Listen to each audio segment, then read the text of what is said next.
from the leader of a country facing a mounting water crisis as climate change causes extremely severe and more frequent droughts. The Prime Minister of Pakistan.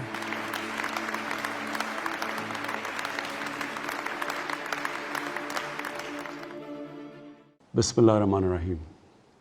Some 20 years ago, if we spoke about climate change, we were normally met with cynicism, skepticism, even ridicule.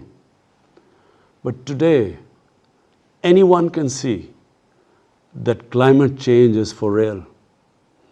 Record temperatures in Siberia, ice melting on the poles, temperatures in Europe unprecedented, fires ravaging Australia, California, cyclones, hurricanes.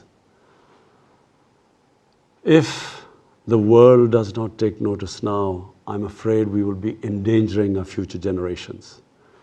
We in Pakistan realized about a decade ago that the glaciers that feed our rivers, the glaciers in the mountains that feed our rivers, the rivers that feed our population, the glaciers were melting at a much faster rate. So when my government came to power some 7 years ago in one of the provinces in KP, we set ourselves the target of planting 1 billion trees. We achieved that target. And then when my party came into power in the center, in the federal government, we have set ourselves a target of planting 10 billion trees. I really feel that this is the time for the world to come together and fight climate change.